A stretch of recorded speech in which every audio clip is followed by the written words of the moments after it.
3. Oke ya, 1, 2, 3. Oke, Assalamualaikum warahmatullahi wabarakatuh. Eh, Perkenalkan, berikut kami dari kelompok 15 akan mempresentasikan terkait mata kuliah metode penelitian dengan judulnya perancangan website e-commerce pada toko elektronik seluler Wijaya Sale.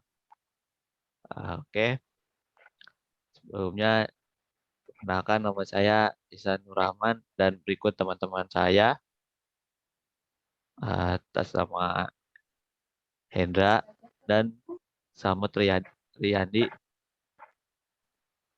Oke, langsung saja kita ke inti apa ke presentasinya.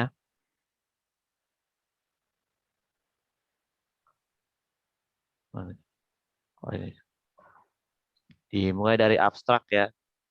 Di sini dijelaskan bahwa toko Wijaya Sale adalah toko yang berpusat pada penjualan telepon seluler dan perlengkapannya. Di sini kita menggunakan toko tersebut sebagai objek kita ya, yang dimana di sini sistem dari toko tersebut masih tergolong konvensional, di mana pelanggan itu harus datang ke toko untuk mencari barang yang diperlukan. Dan kita tahu sendiri bahwa semenjak pandemi ini mulai dilakukannya pembatasan kegiatan masyarakat sehingga bagi pelanggan yang ingin ke toko tersebut juga harus melakukan protokol kesehatan ya. Lalu di sini kami ingin mencoba membuat uh, aplikasi berbasis website agar mempermudah pelanggan dan juga pekerja. Untuk toko ini sebenarnya contoh kita lah ya. Contoh kita dari semua toko-toko yang ada. Kita ambil nama Wijaya Sale ini sebagai contoh. Nah, berikut latar belakangnya di sini perkembangan teknologi informasi begitu pesat, ya kan? Nah, dikarenakan teknologi sudah berkembang ini, toko ini diharapkan bisa berkembang mengikuti teknologi yang sudah ada, karena juga toko ini berkaitan dengan usaha dan bisnis.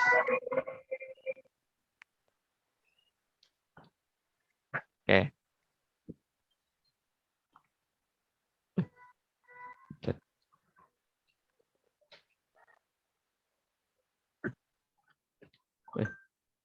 jalan terus sendiri. Nah, lalu salah satu toko ini em, selain menjual perangkat seluler juga menjual perlengkapan lainnya seperti SIM card, baterai, dan lain-lainnya. Lalu seperti yang dijelaskan di sebelumnya, konsumen itu harus datang ke toko untuk mencari perlengkapan seluler yang dibutuhkan. Lalu diserahkan kepada seller untuk dibayar ya. Dan di sini juga konsumen juga eh, bisa bertanya tentang barang yang diinginkan atau dicarikan. Jadi kita pun bisa nanya ke seller ya kalau barangnya ada. Nah, tetapi karena di sini membutuhkan waktu yang lama dan tidak efisien, maka kita membuat rancangan aplikasi penjualan berbasis website agar mempermudah bagi para pekerja dan para pelanggan ya. Jadi tidak perlu pergi ke toko juga mendapat informasi dengan cepat. Oke, di sini rumusan masalahnya adalah bagaimana menangani permasalahan yang ada pada sistem pengolahan transaksi barang di toko elektronik seluler Jaya Sale yang bersifat efektif. Lalu membuat aplikasi website yang mempermudah dalam pengelolaan transaksi. Lalu bagaimana cara melakukan pencarian data sekaligus membuat laporan dengan cepat dan mudah.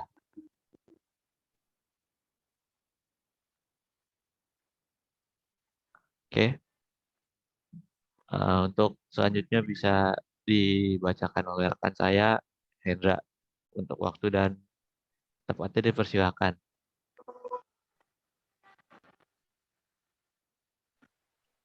Ya, oke, terima kasih.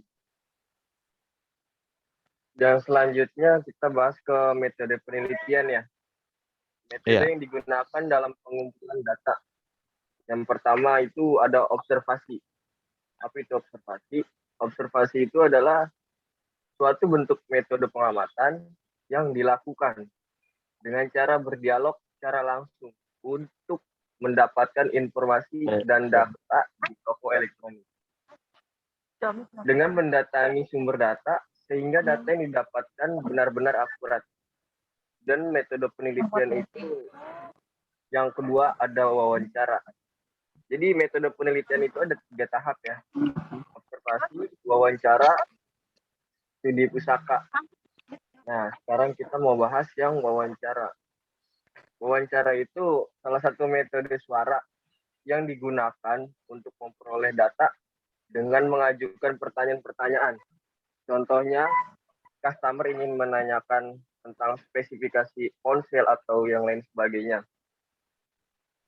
Dan sekarang kita bahas studi pustaka. Apa itu studi pustaka? Studi pustaka menggunakan buku-buku dalam acuan dengan referensi yang berkaitan dengan sistem. Dan pembelian obat guna mendukung proses pembuatan aplikasi pengolahan transaksi perangkat seluler pada toko elektronik seluler Wijaya Sel. Ya, berikutnya ada lagi metode pengembangan software. Jadi metode pengembangan software itu dibagi menjadi 4 bagian. Yang pertama ada backlog, yang kedua ada sprint, yang ketiga ada scrum meeting, dan yang keempat ada demos. Kita bahas satu persatu ya, mulai dari backlog. Dalam metode pengembangan software, backlog itu menyusun rincian prioritas pada fitur-fitur yang akan dibangun pada sistem penjualan handphone pada toko elektronik seluler Wijaya Sel. Yang kedua, sprint. Apa itu sprint? Sprint menyusun kegiatan yang akan dilakukan untuk memenuhi kebutuhan yang ditetapkan dalam backlog dengan durasi realisasi selama 30 hari kerja lamanya. Dan yang ketiga itu ada scrum meeting.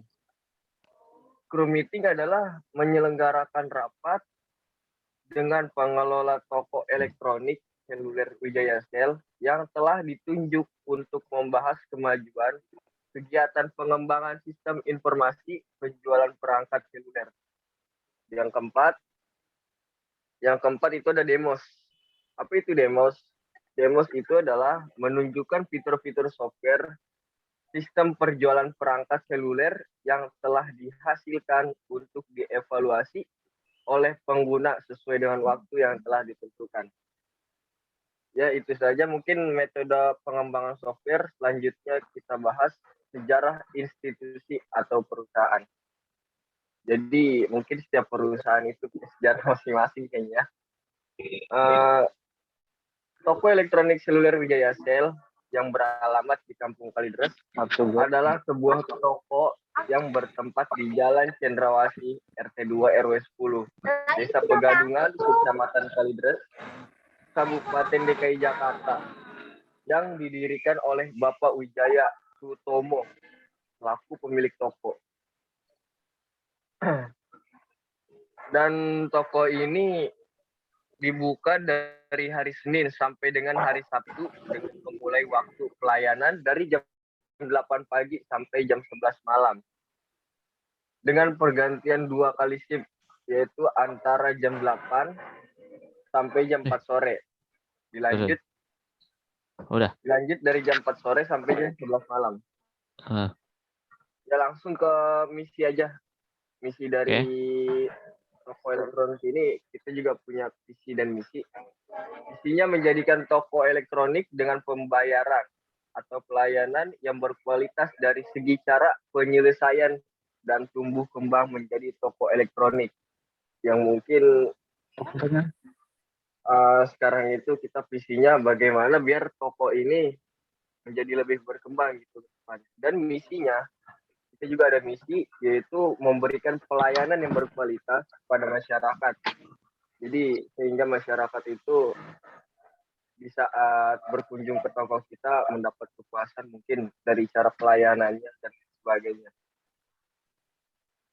Misi kita yang kedua, melakukan pelayanan servis dan jual beli handphone kepada masyarakat. Jadi kita selain jual handphone, kita juga ada servis handphone yang mungkin rusak apanya gitu. Pokoknya intinya kita ada servis dan juga kita ngejual handphone juga. Dan misi kita yang ketiga, membantu masyarakat untuk mudah mengenal internet. Ya, jadi dengan adanya smartphone ini, mungkin kita juga bisa sedikit membantu masyarakat untuk lebih mengenal internet. Karena zaman sekarang ini, internet itu hal yang bisa dijadikan hal yang utama sih. Jadi kita kalau nggak ada internet, susah mau ngapa-ngapain gitu kan. Oke, next. Lanjut. Ini adalah struktur organisasi dan fungsi. Jadi di atas itu ada pemilik atau bos lah. Dan di bawahnya ada kasir dan seller. Seller itu bagian yang mempromosikan barang. Oke, next. Nah, ini ada diagram penjualan perangkat seluler. Jadi kita itu kalau mau jualan handphone itu ada tahap-tahapannya. Yang pertama, kita mulai dari pembeli. Pembeli itu menyerahkan brosur yang diberi oleh seller. Dan kemudian diterima oleh seller dan langsung melakukan pencarian barang atau pengecekan. Jika sudah ketemu barangnya, maka seller akan konfirmasi kepada pembeli apakah betul barang tersebut sesuai dengan yang diinginkan. Jika pembeli mengkonfirmasi sesuai barang yang diinginkan, maka pembeli langsung saja melakukan transaksi, yaitu ke bagian kasir. Nah, jika sudah diperoleh oleh kasir kita, kasir langsung menyerahkan truk atau bukti pembayaran. Dan jika sudah selesai semuanya, maka si pembeli ini menerima truk pembayaran dan juga handphone yang telah diberikan oleh kasir. Jadi itu adalah diagram penjualan perangkat seluler. Ada tahap-tahapannya ya. Oke, langsung. Next. Nah, yang tadi kan proses penjualan. Sekarang proses pembuatan laporan. Jadi laporan ini dibuat gunanya untuk ngecek semua data apakah sesuai gitu antara kenyataan dan ininya ya. Jadi pembuat laporan itu ada dua, antara kasir dan pemilik. Jadi biar balance lah gitu data-datanya. Nah, mulai dari kasir, biasanya ini dilakukan setelah toko tutup ya. Nah, kasir mulai itu rekap struk penjualan. Kira-kira berapa penjualan hari ini, dan kemudian membuat laporan penjualan. Jika sudah selesai semuanya, diberikan kepada pemilik atau bos. Dan jika sudah diserahkan kepada pemilik atau bos, maka tugas bos sekarang adalah melakukan pengecekan penjualan. Jika semuanya sudah benar, nah langsung mengembalikan laporan untuk direvisi. Mungkin ya ada sedikit masalah yang bisa direvisi oleh kasir ya. Setelah direvisi oleh kasir, diberikan lagi kepada pemilik toko atau bos. Dan mungkin ini diagram proses pembuatan laporan harian yang dilakukan biasanya setelah toko mau tutup, closing lah kalau ibarat zaman sekarang ya. Oke, next.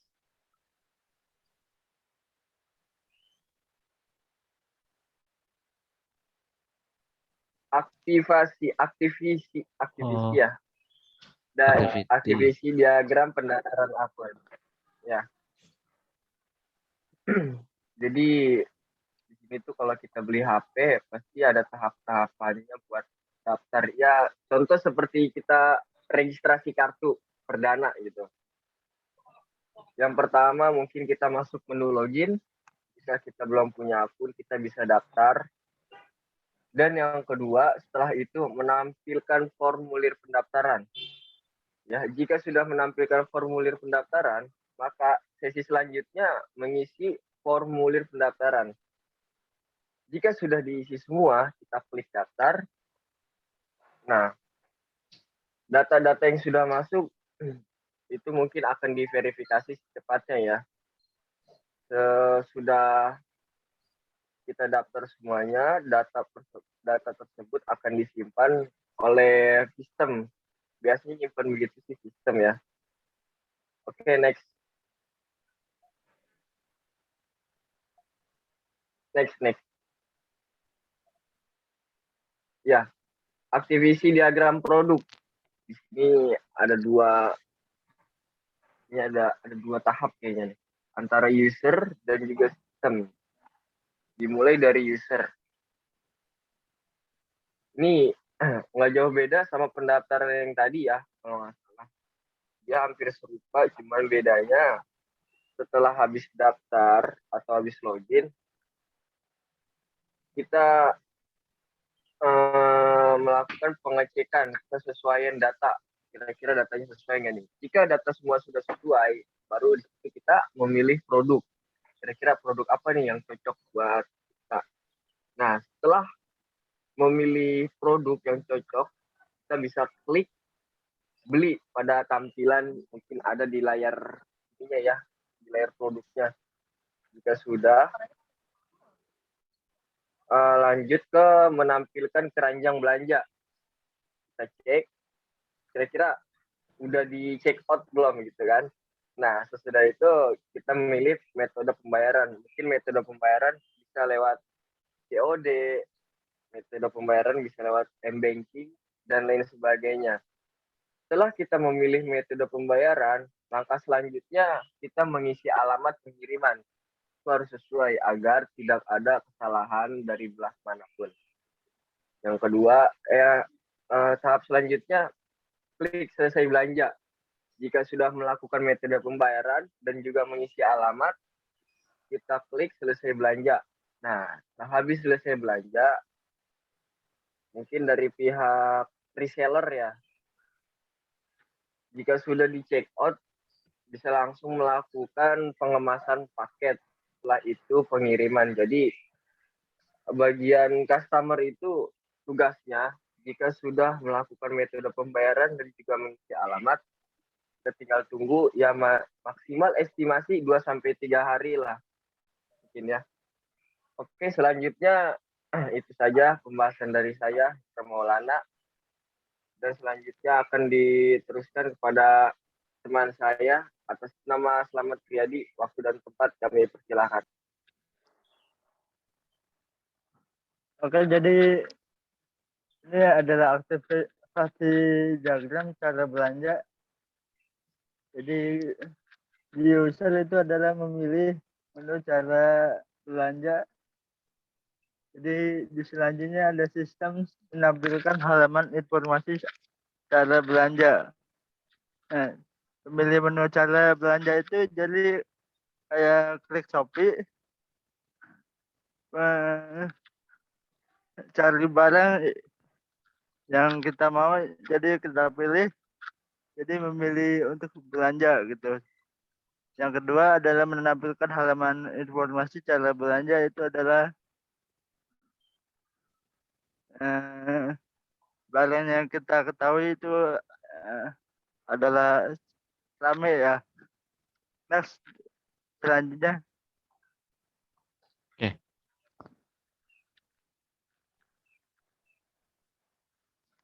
Jadi ini adalah memilih menu kontak. Memilih menu kontak. Yang kedua adalah memilih halaman informasi kontak personal toko elektronik ya. Jadi ini yang pertama memilih menu kontak itu adalah kayak semacam kontak HP ya. Dan yang kedua adalah menampilkan halaman informasi kontak person toko elektronik, yaitu kayak semacam seller, penjual, pembeli gitu. Next. mengisi username dan password. Jadi dan yang kedua adalah memproses data, menampilkan person error, tampil halaman utama. Jadi ini adalah yang pertama, mengisi username handphone ya. Yang kedua adalah mengisi password, dan seterusnya itu masuk ke mempresentasikan data, menampilkan pesanan dan tampil halaman utama. Next. Memilih menu data pelanggan dan menampilkan halaman data pelanggan. Memilih data pelanggan itu adalah Oke. ya, next. Ya. So, ini kita skip ya langsung ya ke Ya. mockup. Untuk karena waktu Zoom sudah mau habis. Nah, berikut ini adalah unsur interface beranda yang nanti akan ditampilkan di websitenya ya. Untuk berandanya seperti ini. Dan ini nanti adalah bentuk gambar-gambar yang ditampilkan sama headernya, itu headernya keterangan singkat sama logo perusahaan, dan berikut menu-menu bar di atas. Lalu di sini interface produk. Di sini produk akan dijejer dijejer ya, bahasanya tuh di baris, dibuat seperti berbaris. Lalu di sini adalah kontak, ini adalah halaman kontak person. Jadi di sini kita menampilkan cabang-cabang yang sudah kita buka. Lalu di sini adalah login member ya, di sini untuk member yang sudah membuat akun atau belum bisa klik sign up di bawah. Lalu di sini admin, tampilan login admin untuk pekerja ya. Lalu di sini adalah tampilan untuk admin ya. Di sini sudah ada tambah admin, ada riwayat stok sama riwayat pemesanan. Jadi di sini kita bisa memantau stok dari barang apakah masih ada atau belum, terus juga jumlahnya berapa, terus pemesanan yang dilakukan oleh pelanggan itu berapa, jumlahnya berapa, dan alamatnya di mana. Ini contoh mockupnya. Lalu kita masuk ke penutup. Ya. Di sini kita tutup dengan rancangan website e-commerce pada toko elektronik seluler. Ya, sel itu terdapat fitur untuk mengelola data-data pesanan dan stok produk perangkat sehingga dapat diketahui informasinya secara lebih terperinci. Lalu di sini ada poin 2, sini sudah dilengkapi dengan fitur laporan sehingga memudahkan owner atau si pemilik dalam memantau perkembangan penjualan. Lalu yang nomor 3, dapat diakses oleh admin dan user atau customer ya. Jadi di sini ada bisa kita untuk penggunaannya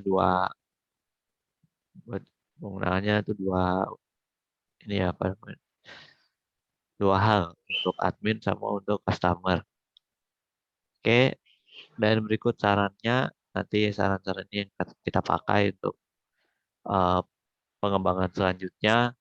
Di sini kita akan mencoba menambahkan fitur chat, lalu agar lebih terampil lagi tampilannya, karena di sini kita melihat aspek manajerialnya belum luas ya. Terus yang ketiga, terus nanti kita akan coba bisa buat ke berbasis Android, di mana sekarang orang-orang sudah menggunakan operasi sistem Android sebagai media Contoh ya. OS-nya ya. Contoh untuk menerapkan. Gitu. Ya, contoh penerapannya. Oke, berikut yang kita bisa presentasikan terkait terkait mata kuliah ini. Mohon maaf bila ada salah-salah kata. Kami bertiga berdiri. Wassalamualaikum warahmatullahi wabarakatuh. Oke.